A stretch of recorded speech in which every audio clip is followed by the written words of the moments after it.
IPL match number 41 SRH west Mumbai. இது நடக்கிறது ஹைதராபாத்தில். இதுக்கு முன்னாடி இந்த ரெண்டு டீமும் 9 தடவை மோதியிருக்காங்க. இதில் எஸ்ஆர்ஹெச் 5 தடவையும், எம்ஐ பார்த்தீங்கன்னா 4 தடவையும் ஜெயிச்சிருக்காங்க. இன்னைக்கு நல்லா பர்ஃபார்ம் பண்ணுறதுக்கான பிளேயர் பார்த்தீங்கன்னா சூரியகுமார் யாதவ் சொல்லலாம். இந்த சீரீஸில் எம்ஐக்காக நல்லா பர்ஃபார்ம் பண்ணிருக்கிறது அவர் தான். அதிக ரன் அடிக்கிறதுக்கான பிளேயர்ஸ் பார்த்தீங்கன்னா எம்ஐயில் திலக் வர்மா சொல்லலாம். எஸ்ஆர்ஹெச்சில் பார்த்தீங்கன்னா ஹெட், இவங்க 2 பேரும் நல்ல ரன்ஸ் அடிக்க வாய்ப்பு இருக்கு.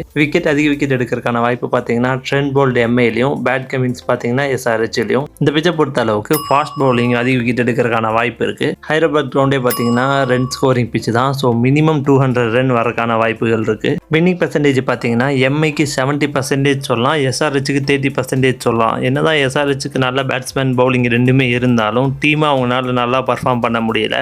ஸ்டாண்டர்டாக நின்று அடிக்கிறதுக்கு ஆள் இல்லை, எல்லாருமே ஹிட்டிங்க்கு தான் போகிறாங்க. ஸோ எம்ஐக்கு 70%, எஸ்ஆர்ஹெச்சுக்கு 30% சொல்லலாம். இதே மாதிரி ஐபிஎல் ரிலேட்டடான இன்ஃபர்மேஷன்லாம் தெரிஞ்சுக்கிறதுக்கு நம்ம 2T TV தமிழ் சேனலை மறக்காமல் சப்ஸ்கிரைப் பண்ணிக்கோங்க. அப்படியே அந்த பெல் ஐக்கனையும் கிளிக் பண்ணிக்கோங்க. தேங்க்யூ.